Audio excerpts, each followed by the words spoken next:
el estudio bíblico de hoy entré por una cosa y salí por otra. Porque estaba leyendo 2 Corintios 12, en el versículo 2, donde habla del tercer cielo, dije, ¿qué es eso del tercer cielo? Pero es que he seguido investigando y Pablo ahí habla como de otra persona, pero creo que le he pillado que en verdad estaba hablando de él mismo por todo el contexto. Te explico. Esta carta de Pablo a los Corintios está escrito en griego antiguo, griego koine, ¿vale? Se cree que están escritas entre el 55 y 57 después de Cristo. Y esta iglesia de Corintio es una iglesia que el mismo Pablo fundó como misionero en Grecia. La cosa es que esta iglesia no iba muy bien, porque al igual que hoy en día, en esa época había superapóstoles que se creían más que Pablo y estaban embolando al resto de la iglesia para decirle que Pablo no tenía ninguna autoridad ni ninguna legitimidad, que quién era Pablo, que porque Pablo se creía tanto. Entonces, ¿qué pasa? Vas a ver que en esta carta Pablo reafirma su autoridad hablando de que Dios ya le había castigado por enaltecerse y por eso responde con humildad y amor, pero además no quiere desvelar que él es el protagonista de la historia que cuenta para decirle que sí, que él está ahí porque tiene una autoridad. Pero bueno, regresando a la parte del cielo, que me parece súper interesante, porque claro, yo dije, vamos a ver, ¿cómo que el tercer cielo? Y la cuestión es que en la cultura judía se creía que había 3 cielos, pero esto es también un simbolismo. Sí tiene que ver con cómo está la atmósfera, la estratosfera, la mesosfera, todo esto dividido, pero a la vez es un simbolismo de algo más profundo. Entonces, para los judíos, porque tenemos que recordar que en esa época ni siquiera eran cristianos, o sea, el término cristiano no existía. Entonces, los judíos decían que había 3 cielos. El primero, como lo más pegado a la tierra, la atmósfera, donde había las aves, las nubes, que es esa esfera visible, ¿no?, que rodea la Tierra. El segundo cielo era el estelar o cósmico, donde estaban el sol, la luna, las estrellas, todo esto, ¿no? Y ya el tercer cielo, entre comillas, era la morada de Dios en sí, como el cielo de los cielos, un reino espiritual donde estaba Dios con sus ángeles y que por supuesto era inaccesible para el humano. Y te cuento esto porque ahora vas a necesitar entenderlo para la historia que cuenta Pablo. La cuestión es que, como te decía, a Pablo le estaban cuestionando su título de apóstol. Y había otros superapóstoles que decían que él no tenía ninguna autoridad y que por qué estaba ahí fundando esa iglesia y creyéndose como lo más. Entonces Pablo les responde contándole una historia sobre un supuesto hombre, y aquí te cito el versículo: conozco a un hombre en Cristo que hace 14 años, si en el cuerpo no lo sé, si fuera del cuerpo no lo sé, Dios lo sabe, fue arrebatado hasta el tercer cielo. Como te digo, todo el rato Pablo va a estar intentando ser humilde, ser muy compasivo y amoroso y no enaltecerse, porque ya, como vais a ver, él había recibido un castigo divino, un castigo de Dios por haber sido un creído, básicamente. Entonces, para decirles a esta gente que él sí que había estado en contacto con Dios o que era, entre comillas, un elegido de Dios, cuenta esta historia, pero ahí ya ni siquiera dice yo fui, no. Él dice, hay un hombre en Cristo, o sea, un hombre en relación con Jesús, que fue arrebatado hasta la morada de Dios. Cuando dice la palabra arrebatado, con esto lo que quiere es explicar que no es que él fue, sino que él no tuvo nada que ver. Ahí ya está siendo humilde, sino que Dios lo tomó y lo llevó. Eso es el arrebatado, como el arrebatamiento. ¿Y a dónde lo llevó Dios? Pues como ya te he contado, a un lugar sagrado en comunión con Dios. El paraíso, un ámbito celestial en presencia de Dios. Antes te había dicho que el cielo no es el lugar físico donde habita Dios, que a la vez nosotros estamos dentro, pero Él está por encima. Entonces yo creo que ese por encima es lo que se representa como una cúpula y ya piensas que es el cielo, pero no es esta dimensión, ¿ok? Eso es lo que yo pienso. Ese lugar paradisiaco viene de paradisos, del persa, paira daeza, que significa jardín amurallado o lugar de delicias. Como casi todos sabréis, en el Antiguo Testamento el paraíso era igual al jardín del Edén. ¿Por qué? Porque, como siempre te digo, donde hay la presencia de Dios, eso se considera paraíso. Y posteriormente fue que este simbolismo fue llevado al ámbito del cielo y pasó a ser como una idea física de algo espiritual o de otra dimensión. La cuestión es que yo, leyendo todo esto, empiezo a decir, bueno,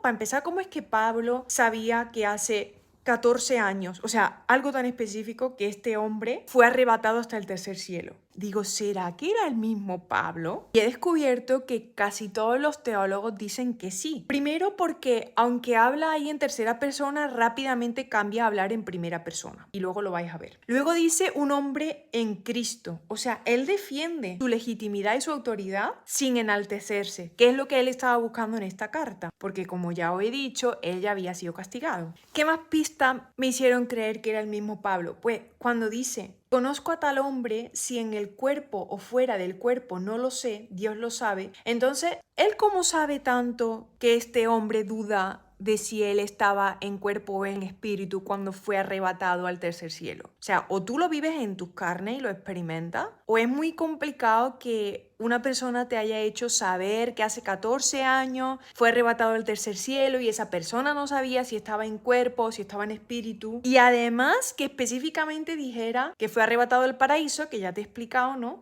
Donde oyó palabras inefables que no le es dado al hombre expresar. Entonces, ¿cómo sabe Pablo que esta persona oyó palabras inefables? Si eso es una percepción, o sea, si eso es algo que tú tienes que experimentar, si tú oyes algo que no es un lenguaje común, humano, que ni siquiera eres capaz de volver a repetir, repito, esto has tenido que vivirlo tú. Y fíjate cómo se separa de ese hombre y dice: de tal hombre me gloriaré, pero de mí mismo no me gloriaré, sino de mis debilidades, porque ya el Señor me hizo tacatá. O sea que él está diciendo: yo te cuento esta historia del tal hombre, que no soy yo, para que te gloríes de las maravillas de Dios y no de mí. O sea, para que no digas: wow, a ti fue al que te eligieron para ir al tercer cielo. No, yo no quiero. Yo no quiero la gloria es para Dios. Entonces, volviendo al tema de las palabras inefables. Esto tiene como dos matices. Una es que el humano no va a poder repetirlas, comunicar o comprender esas palabras porque no son un lenguaje humano. Es decir, son palabras indecibles o inexpresables. Inexpresables te lo acabo de explicar. Pero indecibles, ¿por qué?